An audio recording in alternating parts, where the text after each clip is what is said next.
Só para a gente poder amanhã entrar no período moderno de uma forma mais tranquila, então eu vou passar para você agora a respeito da transição do período medieval para o período moderno. É interessante, como eu passei para vocês em aula já, observar alguns aspectos sociais, políticos, econômicos e culturais que são relevantes desse período histórico que se convencionou chamar de Idade Moderna, que vai do século XV até meados aí do século XVIII. São esses fatores que vai nos ajudar a compreender as mudanças de produção filosófica dessa fase. A partir do século XV, uma série de acontecimentos deflagrou diversos processos que levaram às transformações da sociedade europeias. Dentre esses processos, a gente vai observar alguns que nós já vimos em aula, mas eu quero retomar aqui. O primeiro desses processos que a gente assistiu na transição aí do período medieval para o período moderno foi justamente o declínio do sistema feudal, com a passagem do feudalismo para o capitalismo, ou seja, aquilo que se vinculou ao florescimento do comércio, a passagem do feudalismo para o capitalismo, se vinculando aí ao florescimento do comércio, o estabelecimento das rotas comerciais, o predomínio do capital comercial e a emergência da burguesia. Essa burguesia que não é nobres de sangue, mas é uma classe emergente de comerciantes que começaram a sair dos feudos em direção a centros urbanos de rotas comerciais, formaram aí aglomerados urbanos e eles se tornaram também pessoas de posse, pessoas de dinheiro e que influenciaram radicalmente no período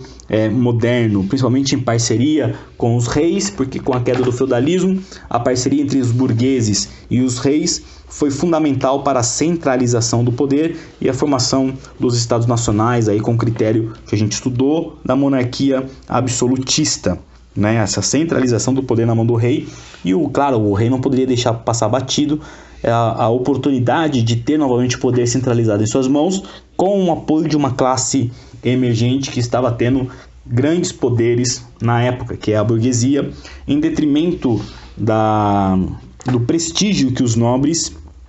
donos de terra, senhores feudais, possuíam na época. Então, o primeiro é essa passagem do feudalismo para o capitalismo nesse processo do declínio do sistema feudal. O segundo foi a formação dos estados nacionais, chamados estados modernos.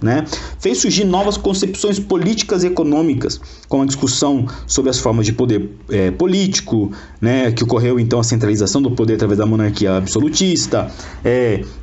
Foi colocado em xeque o critério se o poder do rei era justamente um poder atribuído por Deus, que era dado por Deus, outorgado por Deus, ou o poder do rei era um acordo político entre os homens que escolhiam o seu soberano para governar o Estado, e também se esse soberano deveria agir de uma forma com poder absoluto ou deveria respeitar de alguma forma alguma carta que desse a ele alguma limitação dos poderes, ou ele governaria com poderes limitados, como uma monarquia constitucional, vamos dizer assim.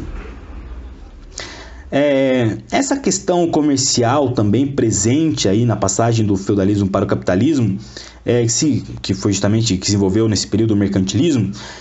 foi também um fortalecimento econômico de alguns estados, levando também alguns estados a serem impulsionados as grandes navegações marítimas, como por exemplo o resultado da descoberta do Novo Mundo, a que se deu o nome de América, e também o estabelecimento de colônias na África e na Ásia, uma corrida que ficou conhecida como neocolonialismo posteriormente.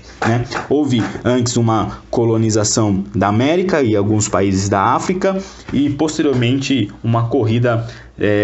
colonial dos países europeus disputando a África e a Ásia, isso já no século XVIII.